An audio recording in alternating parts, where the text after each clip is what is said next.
আছে।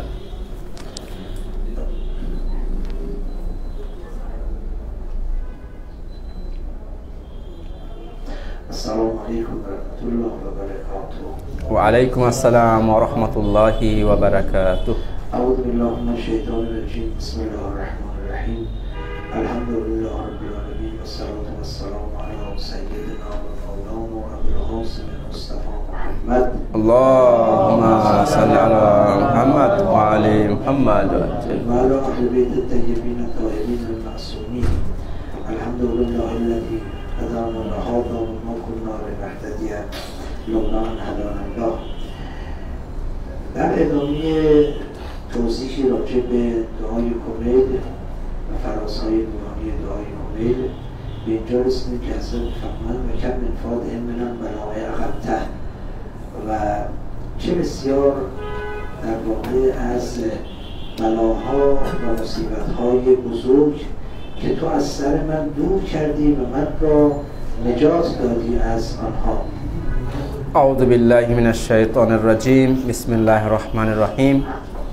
আমরা বিগত সপ্তাহে দোয়া কমেল নিয়ে আলোচনা প্রসঙ্গে আমরা এখানে এসে পৌঁছেছিলাম যে হযরত তিনি বলছেন রব্বুল আলামিনের কাছে যে হে আমার প্রতিপালক, আপনি আমার চলার পথে অনেক বাধা ছিল, বিপত্তি ছিল, সেই বিপত্তিগুলো বাধাগুলোকে আপনি সহজ করে দিয়েছেন, আমার সেই বিপত্তিগুলো আপনি উঠিয়ে নিয়েছেন। خداوند تبارک و تعالی به انواع مختلف ما رو از مصیبت‌ها، از سختی‌ها، از مشقت‌ها حفظ می‌کنه. রব্বুল আলামিন বিভিন্নভাবে আমাদের কষ্ট, আমাদের দুঃখকে তিনি লাঘব করে থাকেন। در آیه شریفه داریم که می‌فرماید و ما اصابک من مصیبت فبما کسبت ایدیکم و یعفو عن کثیر. خداوند اگر مصیبتی به تو میرسد، اگر بلایی به تو میرسد، این به خاطر نتیجه عملکرد تو هستش. মহান আল্লাহ রাব্বুল আলামিন পবিত্র কোরআনে ইরশাদ করছেন যে তোমাদের প্রতি যে বিপদ নেমে আসে মূলত সেগুলো তোমাদের নিজেদের কর্মফল, আর আমরা তোমাদের অনেক আছে কর্মফল, নেতিবাচক কর্মফল আমরা ক্ষমা করে দিয়ে থাকি। حالا اگه چنانچه بخواد به واسطه این کسب ما و به واسطه عمل ما مصیبت ها و بلاها به ما سرازیر بشه که خب خیلی ما باید در بلا باشیم. এখন বিষয় হচ্ছে যে আমাদের কর্মফলের কারণে যদি আমাদের প্রতিনিয়ত বালা আমাদের উপরে নিপাতিত হতো তাহলে আমাদের সবসময় বালার মধ্যে থাকতে হতো। اما می‌بینیم که اینطور نیست، ما خیلی کم در بلا هستیم، خیلی کم گرفتار بلا میشیم। কিন্তু আমরা দেখি যে বাস্তবে আমার জীবনে কিন্তু খুব কম সময় বিপদ আসে বা জীবনের একটা বড় অংশ সময় আমরা ভালো থাকি। این به خاطر چی هستش؟ এটা কি জন্য এই ভালোটা؟ و یعفو عن کثیر، به خاطر اینکه خداوند از خیلی از بدی رفتار شما میگذره و اون نتیجه بلا رو بر شما وارد نمیکنه.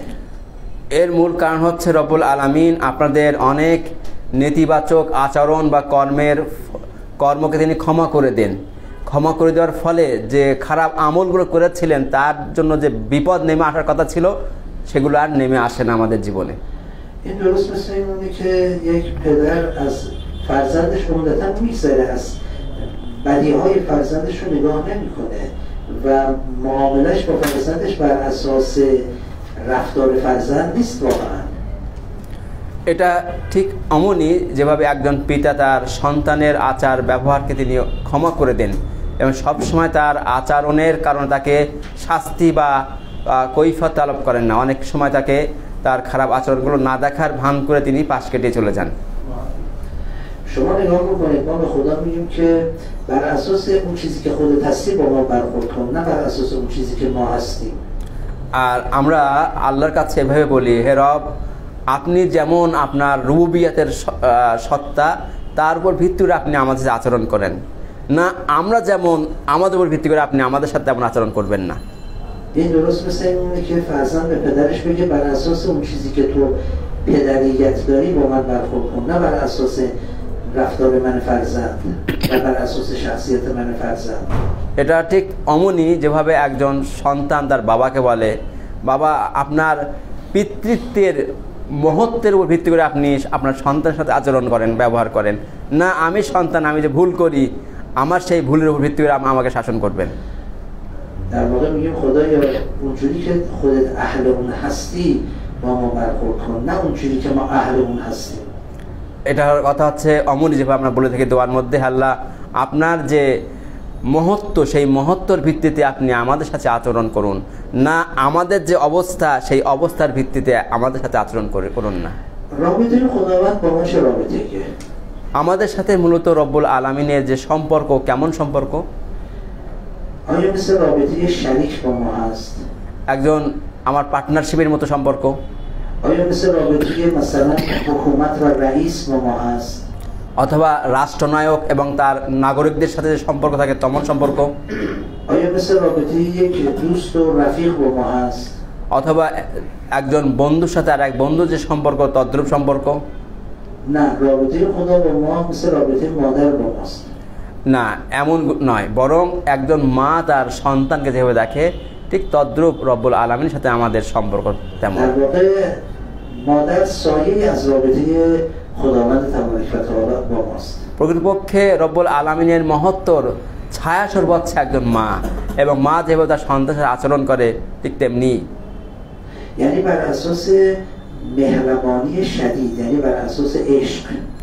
মানে আচরণের মূল ভিত্তি হচ্ছে তার দয়া, তার প্রচণ্ড আকারে যে ভালোবাসা প্রেম, তার ভিত্তিতে তিনি আচরণ করে থাকেন। مادر عاشق فرزندش دیگه. একজন মা তার সন্তানকে তার জানের চেয়েও বেশি ভালোবাসে। مادرها که فرزند دوست ندارن فقط، بلکه خیلی دوست دارن. মানে মায়েরা শুধু তাদের সন্তানদের ভালোবাসাই না, বরং প্রচণ্ড ভালোবাসে। پس عاشق فرزندشون. তাহলে তারা কি সন্তানের জন্য প্রেমিক। رابطه بر اساس عشق یعنی چی؟ এই যে প্রেমের ভিত্তিতে যে সম্পর্ক, এ কথার অর্থ কি? یعنی نه بر اساس عدالت. এ কথার অর্থ হচ্ছে যে ন্যায় বা ইনসাফ বা আদলের উপর ভিত্তি করে নয় সম্পর্কটা। شما حکومت بر اساس عدالت قاعدتاً با شما رابطه برقرار می‌کنه. একটি শাসক সরকার তার জনগণের সাথে ইনসাফ এবং আইনের উপর ভিত্তি করে সম্পর্ক প্রতিষ্ঠা করে থাকে। خواهر و برادرم همینطور بر اساس عدالت با هم رابطه برقرار می‌کنه. একজন ভাই বোন বা ভাইয়ের সাথে সম্পর্ক সেটা হচ্ছে ইনসাফ এবং ন্যায়ের উপর ভিত্তি করে সম্পর্ক থাকে। مثلا اون میگه که اگر تو به من قرض بدی منم بهت قرض میدم. উদাহরণস্বরূপ এক ভাই বলে, যদি তুমি আমাকে ঋণ দাও তাহলে আমিও তোমাকে পরে ঋণ দেব। اگر چنانچه خطا بکنیم حکومت ما رو اخذ میکنه.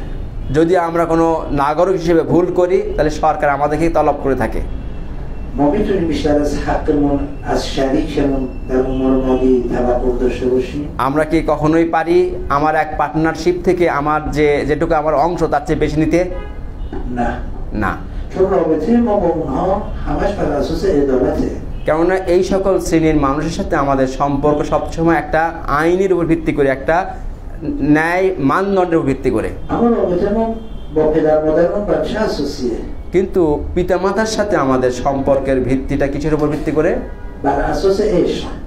ইশক বা প্রেমের উপর ভিত্তি করে। البته عشق یه طرفه. তবে এই প্রেম কিন্তু একপাক্ষিক প্রেম। اونها عاشق فرزندشون هستن. পিতামাতা তার সন্তানদের জন্য প্রেমিক, فرزند عاشق پدر مادر نیست. কিন্তু সন্তানরা কিন্তু পিতার ক্ষেত্রে প্রেমিক নয়। واسه همین فرزند توقع از پدر مادر داره. আর এই জন্যই সন্তান তার পিতামাতার কাছে অনেক দাবি করে, اما پدر مادر توقع از فرزند ندارن. কিন্তু পিতামাতা সন্তানের কাছে দাবি করে না।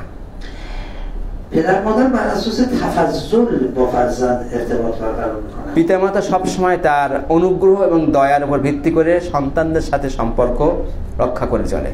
خداوند هم بر اساس تفضل با ما ارتباط برقرار. ঠিক তেমনিভাবে রব্বুল আলামিনও আমাদের সাথে আছে ভালোবাসা এবং অনুগ্রহের উপর ভিত্তি করে সম্পর্ক রক্ষা করে চলেন। نه بر اساس عدالت. মানে ন্যায় বা আইনের উপর ভিত্তি করে তিনি আমাদের সাথে আচরণ করেন না। اگر بر اساس عدالت می‌خواست با ما رفتار بکنه اصلا نمی‌تونستیم زندگی بکنیم.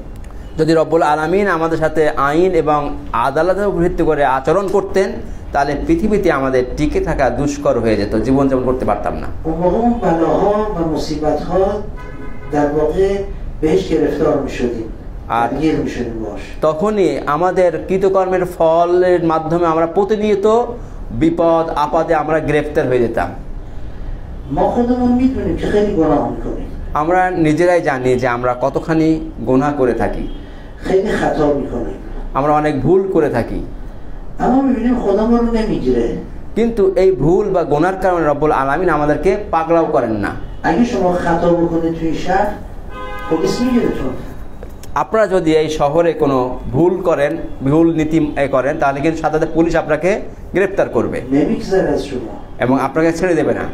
اما خدا ما رو نمیگیره. কিন্তু আল্লাহ রাব্বুল আলামিন আমাদেরকে পাকড়াও করেন না। بعد چون خدا ما رو نمیگیره ما احساس فکر میکنیم گناه نمیکنیم. আর রব্বুল আলামিন যে আমাদের এই যে ছেড়ে দেন, আমাদেরকে পাকড়াও করেন না, এই জন্য আমরা অনেক সময় ভাবি যে আমরা হয়তো গুনাহ করিনি। چون در آرامش هستیم مصیبت و بلایی به ما روی نمیاره، گردن ما رو نمیگیره، ما فکر میکنیم پس ما گناه نمیکنیم.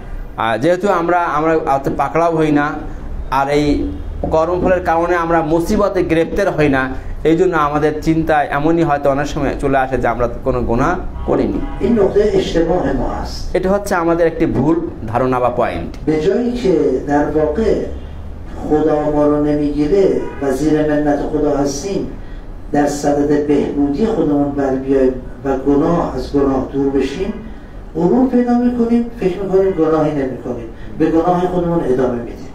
অতএব এই ক্ষেত্রে আমাদের উচিত ছিল আমাদের ভুলগুলো নিজের সংশোধন করে নিয়ে আরও ভালোর দিকে যাওয়া, কিন্তু আমরা এই পাগলাও না করার কারণে আমরা আরও উদ্যত হয়ে যাই এবং আরও গুনার দিকে আমরা এগিয়ে যাই।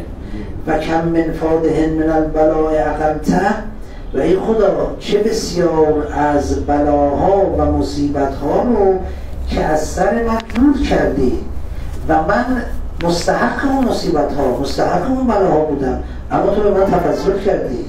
অতএব এখানে মাওলা বলছেন, হে আমার প্রতিপালক, আমি আমার যে কৃতকর্ম কৃতফল, তার ফলে আমার বিচার এমনই ছিল যে আমাকে অনেক বালা মুসিবতে গ্রেফতার হওয়া উচিত ছিল, কিন্তু আপনি আমার অনেক বালা মুসিবতকে সহজ করে দিয়েছেন, অনেক গুনাহ ক্ষমা করে দিয়েছেন।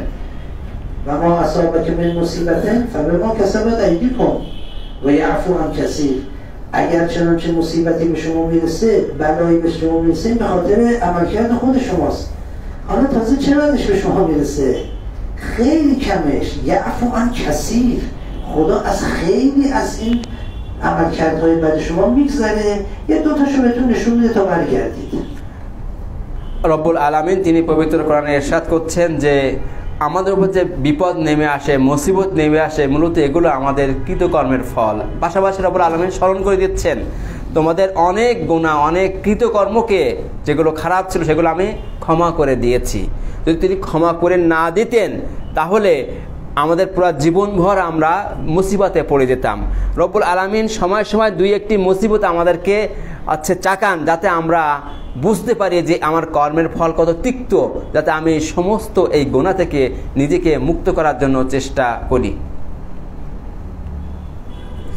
خیلی از حوادث و اتفاقات در رصد ما هست. অনেক ঘটনা ঘটে আমাদের চোখের সামনে, যেগুলো আমরা দেখতে পাই।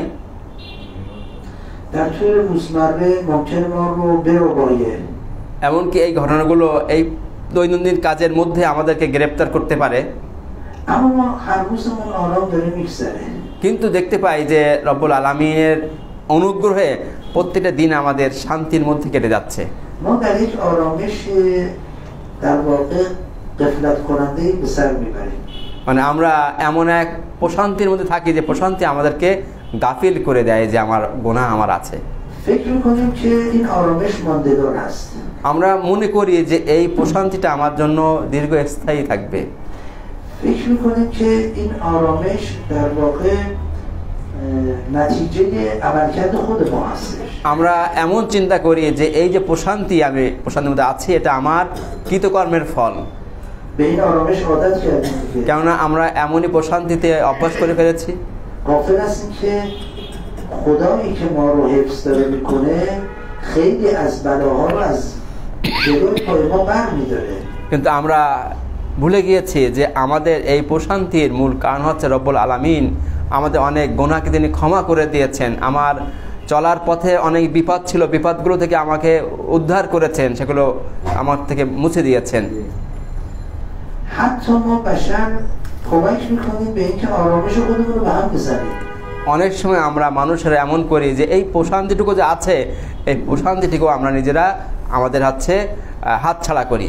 جنگ درست میکنیم، আমরা যুদ্ধ করি, بیماری درست میکنیم، আমরা রোগ ডেকে আনি, اما میبینیم باز دوباره زندگیمون ادامه پیدا میکنه। তারপর আবার দেখি যে রব্বুল আলামিনের ইচ্ছা আমাদের জীবন অব্যাহত রয়েছে। خدا بابا قهر نمیکنه، ولمون کنه، میگه بذار بجنگن، پدر خودشون میگن همدیگه رو بکشن نابود بشن। আল্লাহ কিন্তু আমাদেরকে নিজ ইচ্ছায় ছেড়ে দেন না যে এরা মারামারি করে দুটোই মারা যাক, এটা শেষ হয়ে যাক, ধ্বংস হয়ে যাক, না, এমনটি করেন না রব্বুল আলামিন। بذار حالا که این بیماری نمیدونم ایدز و تب مرغی و نمیدونم کرونا رو درست کردن، بذار فنار، بذار همشون داغون بشن। এবং তারা যে বিভিন্ন ধরনের রোগের ভাইরাস, এই যে করোনার ভাইরাস তৈরি করেছে বা চিকেন পক্সের ভাইরাস বা এই যে আরও যে ভাইরাসগুলো তৈরি করেছে, রব্বুল আলামিন তো বলতে পারতেন যে ঠিক আছে তারা তৈরি করেছে, তারা এই রোগে শেষ হয়ে যাক, ধ্বংস হয়ে যাক। بذار حالا که این خلقت من رو دارن تغییر میدن، تمام گیاها و خوراکی ها رو تراریخته میکنن، کود فراوان میزنن، سموم فراوان درست میکنن، بذار ببینن، بذار هلاک بشن। এই যে আজকে আমাদের সৃষ্টি প্রকৃতিকে পরিবর্তন আনার চেষ্টা করতেছে, আজকে এই যে সমস্ত ফসলাদি ফল মূল হাইব্রিড করে ফেলেছে, তাদের হরমোন চেঞ্জ করে ফেলেছে, আজকে যে কীটনাশক বা সার ব্যবহার করে যেগুলো মানুষের জন্য প্রচণ্ড ক্ষতিকর, তারপর রব্বুল আলামিন কিন্তু আমাদের সুদৃষ্টিতে রেখেছেন। ما جاهل هستیم، غافل هستیم، نادان هستیم، خداوند حاکم بر ما هست، ولی ما هست، او قادر و توانا و حکیم است، او ما را حفظ میکنه। আমরা হয়তো জাহেল আছি, আমরা হয়তো মূর্খ আছি, অজ্ঞ রয়েছে, কিন্তু আমাদের উপরে যিনি শাসন করছেন মহান রব্বুল আলামিন, আমাদের অভিভাবক, তিনি প্রজ্ঞার উপর ভিত্তি করে তিনি আমাদেরকে শাসন করছেন। یه بچه وقتی که خطر میکنه پدر ولش نمیکنه। যখন একটা বাচ্চা বিপদের সম্মুখীন হয়, বাবা কিন্তু তাকে ছেড়ে দেয় না, با مهربانی میره حفظش میکنه، با کیاست و حکمت میره در واقع اون رو میگیره، حفظش میکنه و از خطر جلوگیری میکنه। বাবা যে কি করে, কি বুদ্ধি এবং প্রজ্ঞার উপর ভিত্তি করে ভালোবাসা আদর করে তাকে সেই বিপদ থেকে রক্ষা করে এবং তাকে ডেকে নিয়ে আসে। خدا با ما همینجوری داره رفتار میکنه، دائما اینجوری هستش، یعنی زندگی ما مملو از این حفظ خداست। ঠিক রব্বুল আলামিনও আমাদের সাথে এমনই আচরণ করে থাকেন এবং তিনি আমাদের জীবনব্যাপী আমাদেরকে সংরক্ষণ করার জন্য আমাদের প্রতি দয়া এবং মমতা প্রদর্শন করে যতটুকু সুযোগ আছে তিনি করে যাচ্ছেন। مهمتر این هستش که ما اقرار بکنیم به این। আর আমাদের জন্য সবচেয়ে গুরুত্বপূর্ণ বিষয় এই জিনিসটা আমাদের স্বীকার করতে হবে, غفلت نکنیم، فراموش نکنیم আমরা যেন ভুলে না যাই, আমরা যেন উদাসীন না থাকি که خدا این منت رو بر سر ما میگذاره، যে এই অনুগ্রহ এবং দয়া রব্বুল আলামিন আমাদের জন্য বরাদ্দ দিয়েছেন। میفرماد و کم من فاده من البلاء قطع، ای خدا چقدر از بلاهای عظیم بود که من رو از اونها حفظ کردی و از سر من اونها رو مرتفع کردی। আর এই জন্য মাওলা বলছেন, হে আমার প্রতিপালক, আমার কৃতকর্মের এমন অনেক ফল ছিল যাতে মুসিবতে আমি শেষ হয়ে যেতাম, ধ্বংস হয়ে যেতাম, কিন্তু সেগুলো আপনি আমার জন্য সহনশীল করে দিয়েছেন বা আমার চলার পথ থেকে সেগুলো উঠিয়ে নিয়েছেন। اللهم صل على محمد. در فراز دیگری از دعای مکارم اخلاق امام سجاد علیه السلام می‌فرمایند که و اکاف من قطعنی بالسلاح، یعنی وسددنی لان اعارض من غشنی بالنصح و اجزی من هجرنی بالبر و اطیب من حرمنی بالباطل و اکاف من قطعنی بالسلاح. خدایا به من این توفیق رو ارزانی دار که کسی که با من قطع میکنه من با او وصل کنم। দোয়া মাকারিমুল আখলাকে ইমাম জাইনুল আবেদিন আলাইহিস সালাম তিনি মহান প্রতিপালকের কাছে বলছেন যে আমার প্রতিপালক, আমার রব, যে ব্যক্তি আমার সাথে সম্পর্ক ছেদ করেছে, যে ব্যক্তি আমার সাথে সম্পর্ক ছিন্ন করেছে, আমাকে এই তৌফিক দাও যাতে আমি তার সাথে সম্পর্ক পুনঃপ্রতিষ্ঠা করতে পারি। او با من قطع کرده و و فواید و سود خودش رو از من بریده، اما من به اون سود برسونم، پیوندم کنم به اون سود برسونم. ইমাম বলছেন যে সে আমার থেকে সম্পর্ক বিচ্ছিন্ন করে ফেলেছে, তাকে যে আমি উপকার করব, তার থেকে উপকার পাবো সেই পথকে সে বন্ধ করে দিয়েছে। রব্বুল আলামিন আমাকে এই তৌফিক দান করে যাতে আমি তার সাথে সম্পর্ক প্রতিষ্ঠা করে তাকে আমি কল্যাণ পৌঁছাতে পারি। شاید شما سوال بکنید که خب اگر چنانچه کسی به من بدی بکنه من به او خوبی بکنم برای من چه سودی داره؟ হয়তো আপনাদের কাছে প্রশ্ন উঠতে পারে, যে ব্যক্তি আমার সাথে খারাপ ব্যবহার করলো, আমার সাথে সম্পর্ক বিচ্ছিন্ন করলো, আমি যদি তার কল্যাণ করি, তার উপকার করি, তাহলে আমার জন্য কি লাভ হতে পারে? بله ما قبول میکنیم برای او سود داره। আমরা এটা স্বীকার করি যে আমি যদি তার উপকার করি তার জন্য লাভ আছে, ঠিকই আছে, কিন্তু আমার জন্য কি আছে? اون بدی کرده به من به او خوبی میکنم، این خوبی من باعث میشه او از بدیش دست برداره و آدم خوبی بشه، پس برای اون سود داره। মানে এ কথার অর্থ হচ্ছে যে আমার সাথে খারাপ ব্যবহার করেছিল, খারাপ আচরণ করেছিল, আমি কি করলাম, তার সাথে সম্পর্ক প্রতিষ্ঠা করলাম এবং তার সাথে ভালো আচরণ করলাম, তাকে তার জন্য কল্যাণ আমি দান করলাম। এই আমলের মাধ্যমে সে একটা ভালো মানুষ হয়ে যাবে এবং ভালো মানুষ হলে মানে সবাই এখান থেকে লাভবান হবে। আর এই যে তার জন্য কল্যাণ করলাম, এখন আমার জন্য কি লাভ আছে এই কাজের? مکارم اخلاق دیگه، یعنی اخلاق گرانبها، اخلاق گرانسنگ رو دارم انجام میدم. خب این کجاش برای من گرانبها هستش و گرانسنگ هست؟ মানে আমি এখানে যে মাকারেমুল আখলাক মানে সর্বোচ্চ বা সর্বোৎকৃষ্ট পর্যায়ের যে আখলাক প্রদর্শন করলাম, আদব প্রদর্শন করলাম, তা এই যে সবচেয়ে মূল্যবান আদব প্রদর্শন করলাম, তাই এখানে আমার জন্য এই আচরণের ক্ষেত্রে কি লাভ আমার নিজের জন্য থাকতে পারে বা আছে? মানে ওই পক্ষের জন্য দুইটা উপকার বা লাভ আছে এখানে। মানে এক হচ্ছে যে আমার পক্ষ থেকে যখন সে কল্যাণ পাবে তখন সে লজ্জিত হবে, হয়ে আগে যেভাবে আচরণ করতে আমার হাতে সে আর আগের মতো করবে না।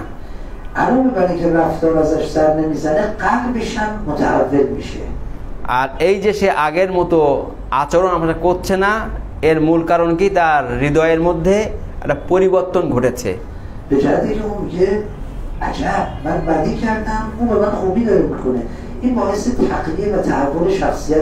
মানে এটা তার নিজের অন্তরের মধ্যে সে বলবে যে আমি তার সাথে খারাপ ব্যবহার করলাম আর সে আমার সাথে ভালো আচরণ করতেছে।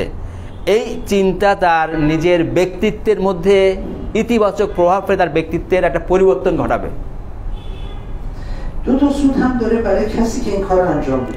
অতএব ওই পক্ষের জন্য দুইটা লাভ এবং যে করলো তার জন্য দুইটা এখানে উপকার রয়েছে।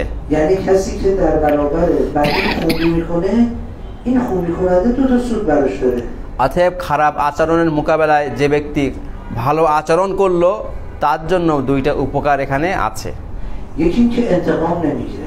এক হলো সে প্রতিশোধ নিল তার প্রতিপক্ষ থেকে,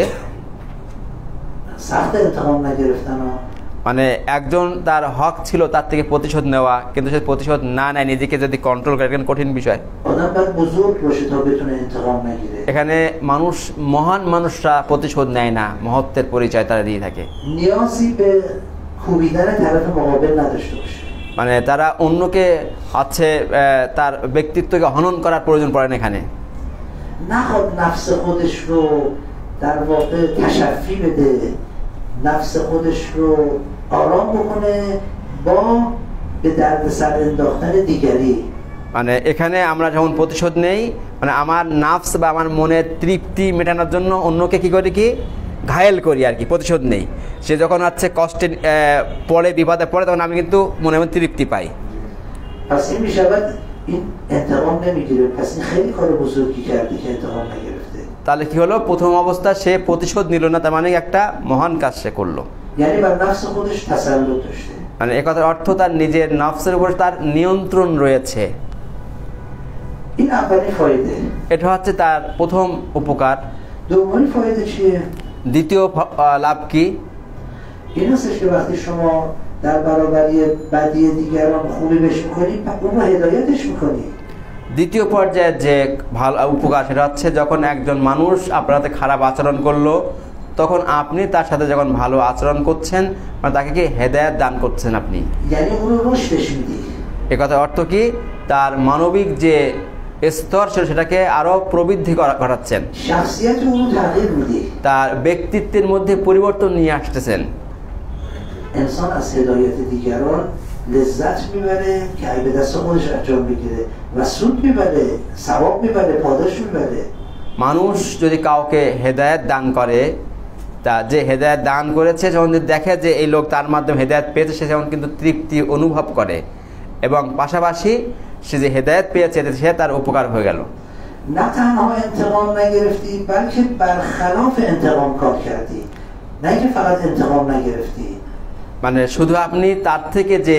প্রতিশোধ নেননি শুধু তাই নয় বরং প্রতিশোধ নেননি বরং তার ঊর্ধ্বে আর এক আচরণ করলেন যে তাকে কল্যাণ পৌঁছে দিলেন ببینید یه نفر انتقام نمیگیره یعنی ساکت میشینه بعدی بهش میکنن ساکت میشینه اینم انتقام نگرفته اما این فرق میکنه با کسی که بهش بدی میکنن ساکت نمیشینه بلکه خوبی میکنه به اون طرف مقابل این یعنی قدم در جهت مخالف انتقام یعنی از انتقام گرفته মানে এখানে একটা বিষয় আছে যে যে আপনাদের খারাপ আচরণ করলো আপনি ধৈর্য ধরলেন প্রতিশোধ নিলেন না এটা একটা আচরণ এটা ভালো আচরণ কিন্তু সে শুধু এই প্রতিশোধ নেননি তাই নয় বরং কি করলো কি তার জন্য কল্যাণকর কাজ করলো তাই এই যে সে প্রতিশোধ নেয়নি চুপ করেও আর থাকেনি বরং কি করেছে তার জন্য কল্যাণকর কাজ করেছে এর অর্থ কি সে প্রতিশোধ নিল یعنی با انتقام گیری دشمنی میکنه মানে সে এই যে প্রতিশোধ নিয়ে তার শত্রু তৈরি করলো না یعنی نفسش میگه انتقام بگیر این درست بر ضد نفسش عمل میکنه কেননা তার নাফসের যে লালসা সে বলছে যে প্রতিশোধ নাও কিন্তু সে নাফসের মোকাবেলায় সে শুধু প্রতিশোধই নেয়নি বরং তার জন্য কি করলো কি উপকার করলো میبینید اخلاق گرانبها و مکارم الاخلاق چقدر تأثیر روی شخصیت انسان میگذاره তাহলে لক্ষ্য করলেন যে মাকারিমুল আখলাক বা সর্বশ্রেষ্ঠ আখলাক মানুষের উপরে কোন পর্যায়ের প্রভাব প্রতিপন্ন করে یه نفر خیلی به من میرسوند خیرشو قطع کرد از من قطع کرد با من خیرشو قطع کرد একজন সবসময় আমার জন্য কল্যাণ কাজ করত কিন্তু সেই কাজ সে বন্ধ করে দিল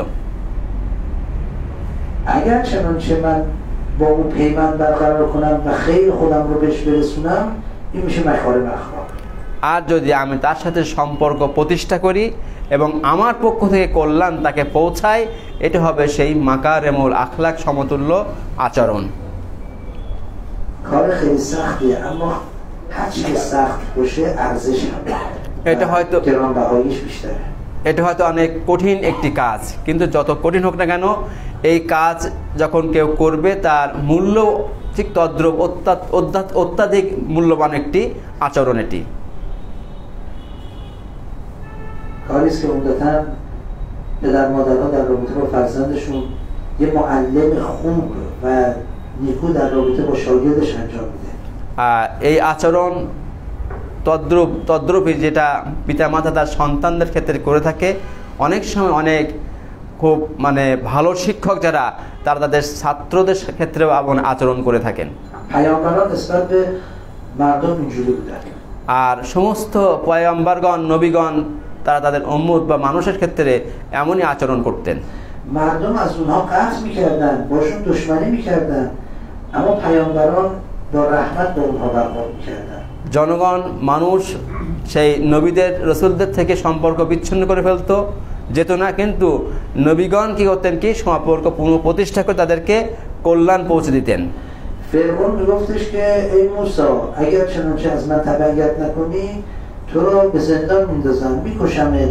آتیشت میزنم چیکار میکنم چیکار نمیکنم اما موسی بهش میگفتش که فرعون من میخوام تو رشد بکنی تو هدایت بشی تو نجات پیدا بکنی মুসা মুসা আলাইহিস সালামকে ফেরাউন কি বলেছিল যে ফেরাউন তুমি যদি এই করো তাহলে তোমাকে কি করবো কি জেলের মধ্যে বন্দি করে রেখে দেবো, তোমাকে কি করবো কি নদীতে ভাসিয়ে দেবো, তোমাকে আগুনের মধ্যে নিক্ষেপ করব। কিন্তু মুসা কি বলেছিলেন যে হে ফেরাউন তুমি ওই পথ থেকে ফিরে এসো, তুমি হেদায়েত লাভ করো, তোমার ব্যক্তিত্বের পরিবর্তন ঘটুক, তোমার জীবন আলোকিত হোক। عموی حضرت ابراهیم که در حاکمیت دستی داشت و در حکومت بود، حضرت ابراهیم رو در واقع تهدید میکرد. اما حضرت ابراهیم بهش میگفت اما من دوست دارم تو هدایت بشی، تو نجات پیدا بکنی، با مهربانی با او برخورد میکرد. হযরত ইব্রাহিম আলাইহিস সালামের চাচা তৎকালীন সরকারের একজন উচ্চপদস্থ কর্মকর্তা ছিলেন। তিনি সবসময় ইব্রাহিম আলাইহিস সালামকে হুমকি ধামকি এবং থ্রেট দিতেন। কিন্তু ইব্রাহিম আলাইহিস সালাম কি বলতেন কি, হ্যাঁ আমার চাচা যান, আপনি ওই পথ থেকে ফিরে আসেন, আমি চাই আপনি হেদায়েত প্রাপ্ত হন, আমি চাই আপনি কল্যাণের পথে আসেন। অতএব সবসময় তিনিও ওই থ্রেটের মোকাবেলায় তার কল্যাণ পৌঁছে দেওয়ার জন্য চেষ্টা করতেন। খারিজরা জমা হলো এবং তারা মাওলা আলী আলাইহিস সালামের উপর তলোয়ার ধরল। جمعیت زیادی به طرفداری از حضرت علی علیه السلام رفتن به جنگ خوارج এবং মাওলা আলী আলাইহিস সালামের পক্ষে কিছু শিষ্য তারা গেল কোথায়, খাবারের সাথে যুদ্ধ করতে। اما حضرت شروع نکردن به جنگ کردن। কিন্তু মাওলা আলী আলাইহিস সালাম তিনি কিন্তু প্রথম যুদ্ধ করার নির্দেশ তাদের দেননি। نصیحت کردن خوارج رو। তিনি একের পর এক খারেজদের নাসিহাত করা শুরু করলেন। اونها بدی میکردن، حضرت اونها رو نصیحت میکردن। তারা মাওলার সাথে খারাপ আচরণ করতেছিল আর মাওলা তাদের জন্য নসিহত করছিলেন। اینقدر اونها نصیحت کرد که جمعیت خوارج خیلی کم شد. اکثرشون به طرف حضرت علی علیه السلام توبه کردن و برگشتن। হযরত এতখানি নসিহত করলেন, দেখা গেল সেই খারেজীদের একটা বড় সংখ্যক তারা কি হলো কি, তারা নসিহত শুনে হযরত আমিরুল মুমিনিন আলী ইবনে আবি তালিব আলাইহিস সালামের দলে তারা চলে আসলো এবং খারেজীর সংখ্যা কমে গেল। حضرت میتونست انتقام بگیره، با کینه با اونا برخورد کنه، همشون رو بکشه، نه این کارو نکرد। মাওলা তিনি পারতেন তাদের থেকে প্রতিশোধ নিতে, হিংসার বশবর্তী তাদেরকে শাস্তি দিতে পারতেন, কিন্তু তিনি এই কাজ করেননি। پیامبر اکرم وقتی مکه رو فتح کردن چیکار کردن؟ মহানবী সাল্লাল্লাহু আলাইহি ওয়াসাল্লাম যখন মক্কা বিজয় করলেন তখন তিনি কি আচরণ করেছিলেন সেদিন? انتقام گرفتن। তিনি কি প্রতিশোধ নিয়েছিলেন তাদের থেকে? আবু সুফিয়ান بزرگترین دشمن پیامبر بود। আবু সুফিয়ান ছিল মহানবীর সবচেয়ে চরম এক শত্রু। پیامبر گفت هر کی بره خونه ابو سفیان در واقع در امنیته। কিন্তু মহানবী কি বললেন, যদি কোনো ব্যক্তি এই আবু সুফিয়ানের বাসায় যে আশ্রয় নেয় সে নিরাপদ থাকবে। بعدن ابو سفیان گفت تفاوت ما با پیامبر این هستش که ما از دیوار وارد میشیم، او از در به قلب وارد میشه। আর তখনই আবু সুফিয়ান কথা বলেছিল যে আমাদের সাথে প্রিয় নবীর পার্থক্য হচ্ছে এখানেই যে আমরা দেয়াল টপকাই ভিতরে ঢুকি আর সে দরজা দিয়ে ঢুকে আমাদের হৃদয়ের মধ্যে প্রবেশ করে। মানে মহানবী কি করলেন, তাদের সমস্ত আচরণটাই চেঞ্জ করে দিলেন। আর এই আচরণের ফলে প্রিয় নবী কি করলেন, সকলের হৃদয়কে তার প্রতি আকৃষ্ট করে ফেললেন। মানে যে ছিল শত্রু তার বাসাকে করেছে কি আশ্রয়, নিরাপদ আশ্রয়ের কেন্দ্র। این هستش که اسلام شما میدانید که پیامبر هیچگاه جلسه درس نذاشت، جلسه بحث نذاشت، همش با اخلاق با رفتار کریمانه اسلام رو گسترش داد। মহানবী এই হচ্ছে সেই ইসলাম। মহানবী কিন্তু ক্লাস নিতেন এমন না, আচ্ছা সবসময় তাদেরকে পাঠ্যপুস্তক দিতে এমন না, কিন্তু নিজের জীবনের মাধ্যমে, নিজের আচরণের মাধ্যমে, নিজের জীবনের যে পদ্ধতি তার মাধ্যমে জনগণকে ইসলাম শিক্ষা দিয়েছিলেন। گفتارهای پیامبر در نزد اصحاب پیامبر و مردمی که طرفدار پیامبر بودن تاثیرگذار بود، در نظر دشمن که تاثیرگذار نبود। মহানবীর যে কথাগুলো, উক্তিগুলো মহানবীর সাথে তারা থাকতেন, তার সাহাবীদের মধ্যে এর প্রভাব পড়তো ঠিকই, কিন্তু শত্রুদের ক্ষেত্রে তো পড়ার কথা না। رفتار پیامبر تاثیرگذار بود. কিন্তু মহানবীর যে আচরণ সেটা তাদের উপরে প্রভাব ফেলতো। اونا رفتار پیامبر رو که می‌دیدن متحول می‌شدن. তারা যখন মহানবীর আচরণগুলো দেখতো তখন তাদের মধ্যে পরিবর্তন চলে আসতো। رفتار پیامبر به نحوی بود که دشمن در نزد پیامبر احساس آرامش می‌کرد، احساس اطمینان می‌کرد، احساس امنیت می‌کرد.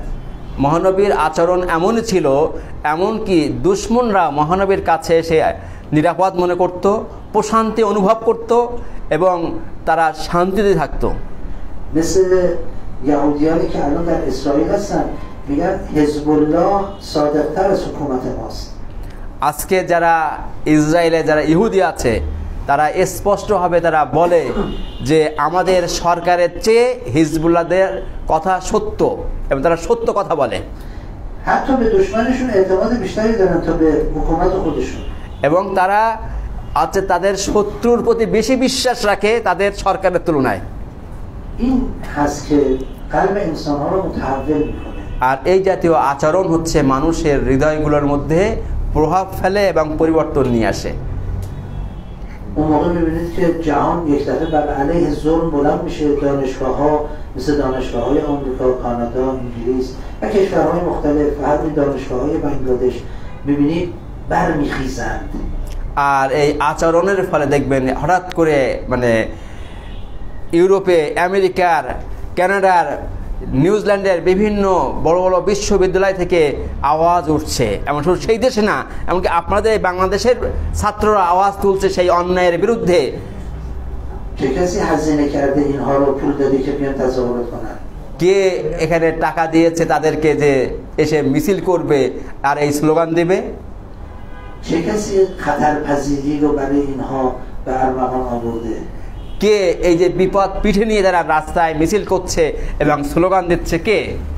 که پلیس آمریکا بریزه استاد رو بزنه، دانشجو رو بزنه، بیرون بکنه، زندان بکنه، جریمه بکنه. আর আমেরিকার পুলিশরা ছাত্রদেরকে, প্রফেসরদের ধরে আটকে বেঁধে জেলের মধ্যে নিয়ে যাচ্ছে। اینا همه به خاطر همون مکارم اخلاقه. আর এগুলো হচ্ছে সেই মাকারিমুল আখলাক যা ইসলামের মধ্যে রয়েছে সেগুলো। تأثیر خودش رو میگذاره هر چندان که تبلیغات باشه. আর যতই তারা আছে প্রচার অপপ্রচার করুক না কেন আমাদের বিরুদ্ধে, এর যে প্রভাব সেটা মানুষের হৃদয়ে ফেলবে। قلب‌ها به دست خداست، در سراسر جهان قلب‌ها رو برمی‌انگیزونه. আর মানুষের হৃদয়গুলো আল্লাহর হাতে। পৃথিবীর যেখানে এসে থাকুক না কেন রব্বুল আলামিন তার হৃদয়ের পরিবর্তন ঘটিয়ে দেন। الان اگه چنانچه در کل دنیا رأی گیری بکنن 90% مردم به طرف فلسطین. আজকে যদি সমগ্র পৃথিবীতে আজকে একটা ভোট হয় দেখবেন পৃথিবীর 90% মানুষ ফিলিস্তিনকে ভোট দেবে। তারা حتی هندوستان هم که هندو هستن همشون به طرف فلسطین هستن، حکومتشون فاسده. এমনকি যদি ভারতে যারা অধিকাংশ হিন্দু তাদের কাছেও যদি ভোট নেওয়া হয় ফিলিস্তিন এবং ইসরায়েলের বিষয়ে, তারা অবশ্যই ফিলিস্তিনকে ভোট দেবে। حکومت‌ها منعکس کننده ملت‌ها نیستن. আর এই সমস্ত দেশের সরকার হলো ফাসেদ, দুর্নীতিবাজ। আর এই জন্যই সবসময় এই সরকাররা কিন্তু তাদের জনগণের প্রতিচ্ছবি নয়। مردم اردن همه با فلسطین هستن. জর্ডানের মুসলমানরা তারা কিন্তু ফিলিস্তিনের সাথে রয়েছে, اما حکومتش فاسده. কিন্তু তাদের সরকার ফাসেদ সরকার। امارات همینجور. এমিরেটসের সরকারও ঠিক একই, عربستان هم همینجور. সৌদির সরকারও একই। این کشورها همینجوری هستن. এই দেশ, حکومت‌ها با دشمن هستن، مردم با فلسطین هستن. এই সকল দেশগুলোর শাসকরা শত্রুদের সাথে আছে, কিন্তু জনগণ আছে সেই মজলুম ফিলিস্তিনের সাথে। قلوب به دست خداست. আর এই মানুষের হৃদয়গুলো কার হাতে? আল্লাহর হাতে। و این قلوب متحول شده و در واقع وارد میدان و صحنه مبارزه شده. আজকে এই হৃদয়গুলোর পরিবর্তন চলে এসেছে এবং তারা আজকে জাগ্রত হয়েছে এবং ময়দানে তারা চলে এসেছে। دیگه نمیشه این قلوب رو کنترل کرد. আর এই জাগ্রত হৃদয়কে আর নিয়ন্ত্রণ করা সম্ভব নয়। دیگه نمیشه با شعار فریبنده حقوق بشر مردم رو فریب داد، حیله کرد. মিথ্যা মানবাধিকার স্লোগান দিয়ে এই জনগণদেরকে আর আটকে রাখা সম্ভব নয়। 35,000 انسان رو بکشیم در ظرف 210 روز আজকে 210 দিনের মধ্যে প্রায় 35,000 নিরীহ মানুষদেরকে হত্যা করা হলো। بیش از 70,000 نفر زخمی، প্রায় 70,000-এর অধিক মানুষ তারা আছে আক্রান্ত, অসুস্থ, আহত। 2,350,000 نفر رو بی‌خانمان بکنیم। প্রায় 25 লক্ষ মানুষকে তাদের গৃহহারা করা হয়েছে। بعد بگیم حقوق بشر। আর আমরা বলবো এরপরে যে মানবাধিকারের কথা। مردم دیگه همین چیزا رو فهمیدن। আজকের জনগণ এই মিথ্যা প্রতারণামূলক স্লোগানকে তারা বুঝে গেছে আজকে। و در برابر این فریبکاری‌های جهان معاصر می‌ایستن। আর এই আধুনিক সভ্যতার যুগে যে মানবাধিকারের স্লোগান দিয়ে প্রতারণা করা হচ্ছে আজকে জনগণ বুঝে গেছে তারা। مردم فهمیدن که قدرت اینا پوشالیه। আর আজকে জনগণ পুরো বুঝতে পেরেছে এদের এই যে নাটকীয় শক্তি দেখায় এগুলো হচ্ছে কি পুরো শক্তি নাই ভিতরে। قدرتشون قدرت منعکس شده در فیلم‌های هالیووده। আর তাদের এই শক্তিগুলো তারা হলিউডের ফিল্মের মতো দেখায় আর কি, প্রদর্শন করে। وقتی در برابر اینها بیستی و به اینها حمله بکنی هیچ پاسخی نمیتونن بدن। আর যদি এই সমস্ত মানে হচ্ছে কাকতলোয়া শক্তির মোকাবেলায় কেউ দাঁড়িয়ে যায় তখন তারা আর কোনো উত্তর দেওয়ার শক্তি তাদের থাকে না। اسرائیل همیشه در مجامع عمومی و در تریبون‌ها میگفت ای آمریکا منو رها کن میخوام به ایران حمله بکنم। ইসরায়েলে অতীতে প্রায় বলতো আমেরিকা তুমি আমাকে ছেড়ে দাও, আমি ইরানে আক্রমণ করব, আমি ইরানকে দেখিয়ে দেব। ما به او حمله کردیم اما او چیکار کرد؟ আমরা তাদের তো আক্রমণ করলাম, তারা কি করছে কি আমাদের? شما فهمیدین چیکار کرد؟ আপনারা কি বুঝতে পেরেছেন তারা আমাদের কি করেছে? ما که نفهمیدیم। আমরা তো কিছুই বুঝতে পারিনি। ببینید وقتی که یک قدرت مؤمن بربخیزه قدرت کافر و مشرک و منافق نمیتونه در برابر اون قد علم بکنه। যখন একটি ইমানদার শক্তি তারা দাঁড়িয়ে যায় তাদের মোকাবেলায় কাফের, মুশরিক, মুনাফিক শক্তি কখনো দাঁড়াতে পারে না। جا میزنه، তারা হয় পালিয়ে যাবে নতুবা তারা আছে প্রতারণা করবে। ذاتش مشخص میشه، আর তাদের সত্তাই হচ্ছে এমনই هویتش آشکار میشه এবং তাদের আসল রূপ তখন ফুটে ওঠে। ما مسلمان‌ها باید خودمون رو باور بکنیم। আমাদের মুসলমানদের আরো শক্তি অর্জন করতে হবে। باید بدونیم که قوی هستیم چون خدا رو داریم। আর আমাদের এই বিশ্বাস রাখা দরকার যে আমরা শক্তিশালী, কেননা রব্বুল আলামিন আমাদের আল্লাহ, তিনি আমাদের সাথে আছেন। نه که چون موشک و پهپاد داریم اینا نه، خدا رو داریم। মানে এখানে এই ড্রোন বা মিসাইল বিষয় না, বরং যে খোদা আছে এবং ঈমান আছে, এটা হলো শক্তির মূল উৎস। آمریکا که موشک و پهپاد بیشتر از ما داره، আমাদের চেয়ে তো আমেরিকার ড্রোন এবং মিসাইল আরো বেশি আছে, اما خدا رو نداره। কিন্তু খোদা তাদের, আল্লাহ তাদের নাই। و وقتی با ما مواجه میشه وحشت سراسر وجودش رو برمی‌داره। আর যখন আমাদের মোকাবেলায় দাঁড়ায় তারা ভয়ে মানে আচ্ছা ভীতু হয়ে যায় তারা। و ما باید بدانیم که میتوانیم و انشاءالله عمل هم خواهیم کرد।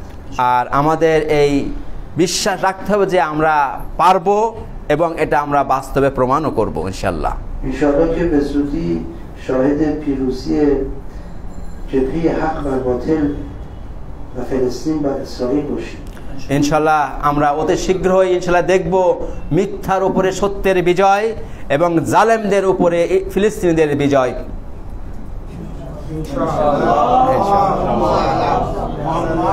মুহাম্মদ ওয়া আলি মুহাম্মদ। ما وظیفه‌مون این هستش که ساکت نشیم। আর আমাদের দায়িত্ব হচ্ছে আমরা নীরব না থাকি।